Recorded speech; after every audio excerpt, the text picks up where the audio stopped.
नमस्कार दोस्तों, मैं हूं कुणाल काकरवाल और आप सभी का मैं स्वागत करता हूं हमारे YouTube चैनल पर जिसका नाम है इंग्लिश पायनियर। दोस्तों, पिछले अध्याय में हम लोगों ने देयर से रिलेटेड सेंटेंसेस पर काम करना सीख लिया है। कहीं पर कुछ है या कहीं पर कुछ था। अगर आप इस तरह से रिलेटेड सेंटेंसेस बनाना चाहते हैं तो देयर वाला कॉन्सेप्ट आप लोगों के लिए बहुत जरूरी है। पिछला वीडियो अगर आप लोगों ने नहीं देखा है तो जाकर देख के आइए। हालांकि उसका इस वीडियो से कोई कनेक्शन नहीं है। हम लोगों ने अभी तक इंडिविजुअली 3 कॉन्सेप्ट पढ़े हैं। पहला वाला कॉन्सेप्ट इंपेरेटिव सेंटेंस वाला कॉन्सेप्ट, दूसरा वाला concept subject verb agreement concept, जिसमें हम लोगों ने subject plus main verb plus object के आधार पे is am are was verb और हैज हैव हैड वाले सेंटेंसेस रखे हैं 2 अलग-अलग लेक्चर्स में। और तीसरा कॉन्सेप्ट हम लोगों ने पढ़ा है देयर वाला कॉन्सेप्ट, जहां पर हम लोग कहीं पर कुछ है या कहीं पर कुछ था इस टाइप के सेंटेंसेस दर्शाते हैं। आज हम हेल्पिंग ऑफ से रिलेटेड चीजों पर थोड़ा सा चर्चा करने वाले हैं। और हेल्पिंग ऑफ्स क्या होती हैं? आप लोगों ने बचपन में पढ़ा होगा, ता है, ती है, ते है, ता था, ती थी, ते थे, ती थी, ते थे। ये वाले सेंटेंसेस आप लोगों ने बनाते सीखे होंगे। हालांकि काफी बोरिंग लगते होंगे आप लोगों को। यकीन मानो मेरा, इतना बोरिंग आप लोगों को ये पढ़ने में लगता है, पर हमको पढ़ाने में ये उतना ही बोरिंग कॉन्सेप्ट लगता है। लेकिन क्या करें, मजबूरी है कि अंग्रेजी का 70 टू 80% पार्ट 70 टू 80% पार्ट आप लोगों का इसी हेल्पिंग वर्ब पर डिपेंड होता है। अगर आपने हेल्पिंग वर्ब का 70 टू 80 पार्ट हेल्पिंग वर्ब सीख ली, इसका मतलब कि आपने इंग्लिश का 70 टू 80% पार्ट कवर कर लिया है। जी हाँ। अब आने वाले 3 से 4 दिन थोड़ा सा पेशेंस के साथ में आप इन चीजों को समझना, पढ़ना और अपनी इंग्लिश को बहुत ही फ्लुएंट बनाना, क्योंकि सबसे जरूरी चीज यही है। इसके अलावा एक पेचीदगी और होती होगी आप लोगों के लिए, एक चीज और आप लोगों के लिए बहुत डाउटफुल रहती होगी कि मेन वर्ब की फॉर्म कैसे यूज करें। मेन वर्ब की फॉर्म्स किस तरह से यूज होती है? अरे क्यों ही बनाई होगी किसी ने मेन वर्ब की फॉर्म्स? नहीं याद होती ना। Go went gone, come came come, eat ate eaten, run ran run. Forms कैसे याद करें? बहुत बड़ी समस्या है ये। तो ये समस्या भी आज के इस वीडियो में हम लोग क्लियर करने वाले हैं। तो सबसे पहले तो मैं आप लोगों को एक चीज बताना चाहूंगा, हेल्पिंग वर्ब्स क्या होती हैं। नाम में ही समझ में आ रहा है हमको हेल्पिंग वर्ब्स क्या होती है। किसी भी सेंटेंस को बनाने में, उस सेंटेंस को समझने में, उस सेंटेंस को सेंस देने में जो हमारी हेल्प करती है। नाम में समझ में आ रहा है हेल्पिंग वर्ब यानी क्या काम करेगी? ये हेल्प करने का काम करेगी। हेल्प किस चीज में? उस सेंटेंस को समझने में, उस सेंटेंस को बनाने में, उस सेंटेंस को सेंस देने में। अगर मैं सिर्फ इतना सा सेंटेंस लिखूं कि मैं टीवी देख, तो क्या आप इससे समझ जाओगे कि मैं क्या कहना चाहता हूँ? नहीं समझोगे ना। अगर मैं एक सेंटेंस और लिख दूं, सेम सेंटेंस, मैं टीवी देख, दोनों सेंटेंस एक ही है, दिखने में यहाँ तक सेम है, मैं टीवी देख, मैं टीवी देख। लेकिन इसके बाद में मैं क्या लगा रहा हूँ, उसके साथ मायने पड़ेगा। उसके साथ आप लोग आइडेंटिफाई करोगे कि आप सेंटेंस में कहना क्या चाहते हैं। मैंने बोला मैं टीवी देख रहा हूँ, अगर मैं इसकी जगह बोल दूं मैं टीवी देख चुका हूँ, तो यहाँ पर आपका सेंस बदल गया। मैं टीवी देख रहा हूँ, इसमें आप अभी भी टीवी देख रहे हो। लेकिन अगर आप ऐसा बोलना चाहते हो मैं टीवी देख चुका हूँ, मतलब आपने टीवी देख ली है, आपने वो काम कंप्लीट कर लिया है। एक चीज और समझ सकते हैं हम, मैं टीवी देख सकता हूँ, मैं टीवी देख सकता हूँ। अब इस सेंटेंस में अगर आप बात करोगे तो आप इसमें ये बताना चाहते हो कि आपके अंदर इतनी एबिलिटी है, आपके अंदर इतनी कैपेबिलिटी है कि आप टीवी देख सकते हो। तो यहाँ पर ये जो सकता हूँ है, ये आपकी एबिलिटी को दर्शाता है। चुका हूँ है, ये आप कोई काम कंप्लीट कर चुके हो, आपका काम कंप्लीट है, उस चीज को दर्शाता है। रहा हूँ है यानी कि आप अभी कोई काम कर रहे हो, उस चीज को दर्शाता है। तो हेल्पिंग वर्ब बदलने से आपके पूरे सेंटेंस का सेंस बदल गया। तो कई बार हम लोग ये जो करते हैं ना, I am come, I am go, she is cook, बहुत गलत होते हैं ये सेंटेंस। आप लोगों को पता होना चाहिए कि किस तरह से इन सेंटेंसेस में हेल्पिंग वर्ब्स का यूज किया जाता है। कई बार हम लोग वर्ब की सेकंड फॉर्म वॉज के साथ लगा देते हैं, I was went, I was gone. गलत होते हैं ये सब चीजें। यहीं पर हमारे लिए जरूरी होता है हेल्पिंग वर्ब वाले कॉन्सेप्ट को समझना, क्यों हेल्पिंग वर्ब जरूरी है और गलत हेल्पिंग वर्ब यूज करने से किस तरह से अर्थ का अनर्थ हो जाता है, ये भी हमारे लिए समझना बहुत जरूरी होता है। देखो, इंग्लिश चलती है एक नॉन ग्रामेटिकल और एक चलती है विद ग्रामेटिकल। आप लोग अगर इनके बीच में रास्ता निकालने की कोशिश करते हो, वो आता है एरर वाली इंग्लिश, जिसमें ग्रामेटिकल एरर्स होते हैं। हमको नॉन ग्रामेटिकल इंग्लिश होगी वो भी चल जाएगी। आप फॉरेनर्स को देखिए, फॉरेनर्स किस तरह से अंग्रेजी बोलते हैं, उनकी इंग्लिश में ग्रामर नहीं दिखेगी आप लोगों को, नहीं होती है, वो कोई ग्रामर का कॉन्सेप्ट यूज नहीं करते हैं। एक होती है जो लोग सीख के अंग्रेजी बोलते हैं, वो होती है ग्रामेटिकल इंग्लिश। हम लोग गलत ग्रामर को यूज करते हैं, उस वजह से हमारी इंग्लिश बेकार लगती है। हम सेंटेंस के पार्ट्स को नहीं समझते हैं। अगर मैं इसी सेंटेंस को ऐसा बोल दूं, रहा देखूं मैं टीवी, क्या वो अच्छा लगेगा? नहीं लगेगा। तो हमको ये समझना जरूरी है सेंटेंस का ऑर्डर क्या है और सेंटेंस में सही हेल्पिंग वर्ब और उसके साथ साथ हेल्पिंग वर्ब के अकॉर्डिंग मेन वर्ब की फॉर्म का सिलेक्शन, ये जरूरी होता है आपकी इंग्लिश को एररलेस बनाने का। ये फंडा है। आइए हम समझते हैं कि कैसे अब इनकी फॉर्म्स, मतलब इनके आधार पर मेन वर्ब की फॉर्म्स काम करती हैं। हेल्पिंग वर्ब लगाना क्यों जरूरी है, सीखना क्यों जरूरी है, इससे रिलेटेड मैंने आप लोगों को थोड़ी सी चीजें समझाई हैं। अब मेन वर्ब की फॉर्म्स किस तरह से काम करती हैं उस पर ध्यान देते हैं। अब अगर हम बात करें तो मेन वर्ब की टोटल 5 फॉर्म होती हैं। मेन वर्ब्स की अगर बात करें तो मेन वर्ब की टोटल 5 फॉर्म्स होती है। First form, second form, third form, fourth यानी आईएनजी फॉर्म, फिफ्थ यानी एस या ईएस वाला फॉर्म।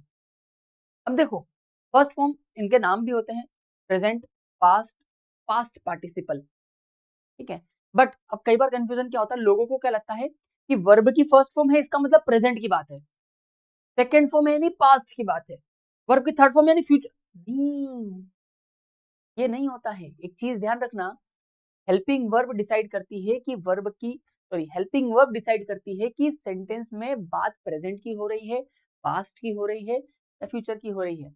मेन वर्ब की फॉर्म कभी भी ये नहीं बताएगी कि बात प्रेजेंट की है या पास्ट की है या फ्यूचर की है। ये बताने का काम हमारा हेल्पिंग वर्ब का है। अगर मैं टीवी देख रहा हूं, इसकी जगह मैं ऐसा बोल दूं कि मैं टीवी देख रहा था, तो बात पास्ट की हो जाएगी। और इन दोनों ही सेंटेंसेस के साथ में आपको वर्ब की आईएनजी फॉर्म ही यूज करना है। यानी कि मेन वर्ब या मेन वर्ब की फॉर्म कभी भी ये नहीं बताती है कि प्रेजेंट की बात हो रही है या पास्ट की बात हो रही है या फ्यूचर की बात हो रही है। ये बताने का काम हमारी हेल्पिंग वर्ब्स का है। किसका है? हेल्पिंग वर्ब्स का। मेन वर्ब की फॉर्म्स अब कैसे काम करती है मैं आप लोगों को ये बताता हूँ। मेन वर्ब की 5 फॉर्म है। एग्जांपल के लिए मैं एक ले लेता हूँ, गो। गो का सेकंड फॉर्म होता है वेंट। गो का थर्ड फॉर्म होता है गॉन। गो का चौथा होता है गोइंग फॉर्म। और गो का पांचवा फॉर्म होता है गोज। अब ये जो 5 फॉर्म्स हम लोगों ने देखे हैं वर्ब के, ये 5 फॉर्म कैसे यूज होते हैं? ये यूज किए जाते हैं अकॉर्डिंग टू हेल्पिंग वर्ब। अगर मैं बोलूं रहा है, रही है, रहे हैं, तो इस वाली हेल्पिंग वर्ब में आपको वर्ब का आईएनजी फॉर्म यूज करना है। एग्जांपल के लिए अगर इसी सेंटेंस को हम ट्रांसलेट करें इंग्लिश में तो कैसे बनेगा ये? अगर मुझे बोलना है मैं टीवी देख रहा हूं, ये सेंटेंस इंग्लिश में कैसे बनेगा? I am watching TV. ध्यान दीजिएगा, यहाँ पर हमने वर्ब की कौन सी फॉर्म यूज करी है? आईएनजी फॉर्म यूज करी है। क्यों यूज करी है? क्योंकि इजेमार जो हेल्पिंग वर्ब है ये बोलता है कि उसके साथ में वर्ब का आईएनजी फॉर्म लगाएंगे। लेकिन अगर मैं इस सेंटेंस को बनाऊं कि मैं टीवी देख चुका हूं, तो इसके लिए हम यूज करेंगे आई हैव वॉच्ड टीवी। यहाँ पर हमने कौन सा फॉर्म यूज करा? वर्ब का third form.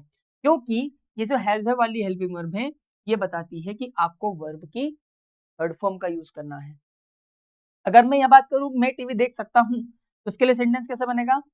I can watch TV. यहाँ पर आपको वर्ब की फर्स्ट फॉर्म का ही यूज करना है, क्योंकि कैन बोलता है कि उसके साथ में वर्ब की कौन सी फॉर्म लगेगी? वर्ब की फर्स्ट फॉर्म। तो वर्ब की फॉर्म किसके साथ में लगेगी ये डिसाइड किसके द्वारा होगा? हेल्पिंग वर्ब्स के द्वारा होगा। और हेल्पिंग वर्ब डिसाइड करेगी कि बात कौन से टेंस की हो रही है। प्रेजेंट, पास्ट, फ्यूचर दर्शाने का काम वर्ब की फॉर्म्स का नहीं है, वो काम हेल्पिंग वर्ब्स का है। इतना ध्यान रखिएगा, ठीक है। आई होप यहाँ से रिलेटेड, यहाँ तक, मतलब हेल्पिंग वर्ब और मेन वर्ब से रिलेटेड यहाँ तक का आप लोगों का कॉन्सेप्ट क्लियर हुआ होगा।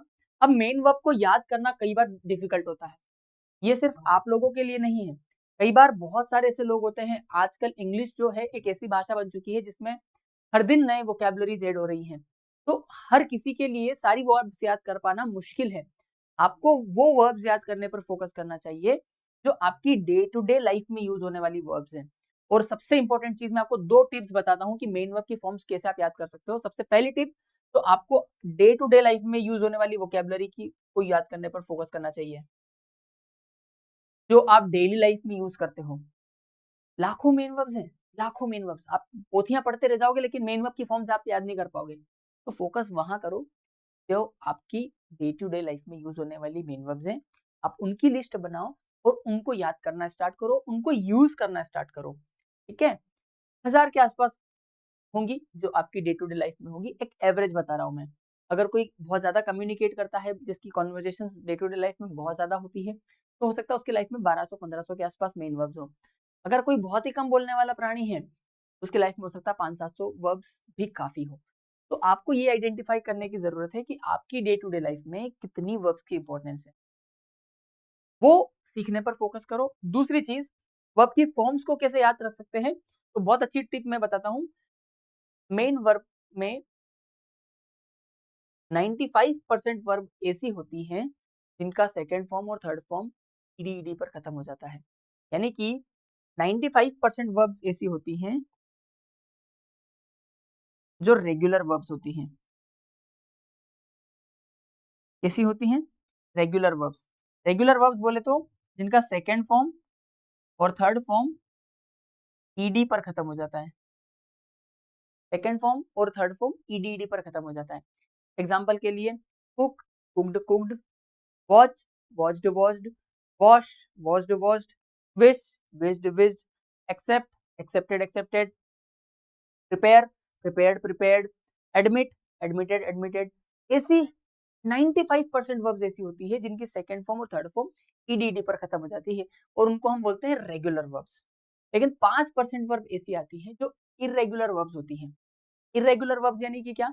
जिनकी सेकेंड फॉर्म और थर्ड फॉर्म ईडी पर खत्म नहीं होती है। Second form third form ED पर खत्म नहीं होती है।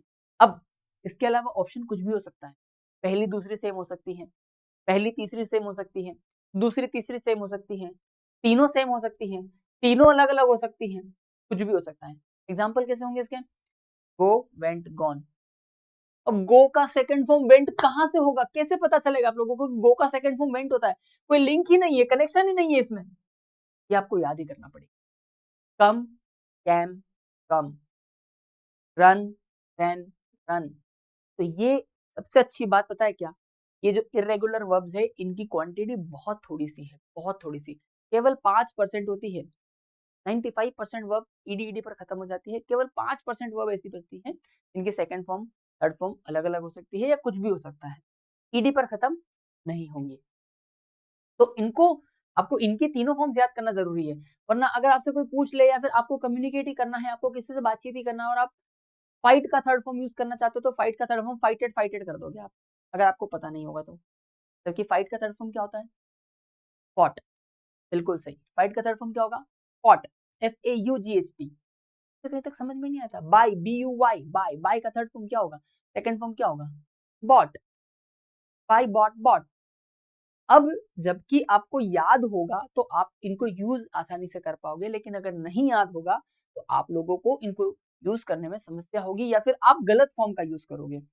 तो आप लोग अपनी फ्लुएंसी को इम्प्रूव करने के लिए वर्ब की फॉर्म्स और हेल्पिंग वर्ब के कॉन्सेप्ट को अच्छे से समझ जाओ। अगर आपने ये दो चीजें अच्छे से समझ ली, आपने डे टू डे यूज के लिए, डे टू डे लाइफ में यूज आने वाली हेल्पिंग वर्ब्स और मेन वर्ब्स पर काम कर लिया, तो ये मान के चलो कि आपने 70-80% इंग्लिश कवर कर ली, 70-80% इंग्लिश आपने सीख ली है। आपको सिर्फ अपने स्ट्रक्चर्स को बढ़ाने की जरूरत है और अलग अलग तरह से उनको यूज करने। बहरहाल आज के इस वीडियो में हमारे लिए इतना ही काफी है।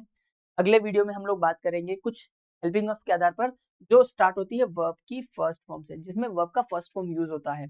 हम उन हेल्पिंग वर्ब्स को सीखेंगे कल वाले कॉन्सेप्ट में। आज के लिए इतना काफी है गाइस, मिलते हैं local, see you tomorrow, be regular, keep on doing practice. तक लिया, bye bye, have a great day, good night.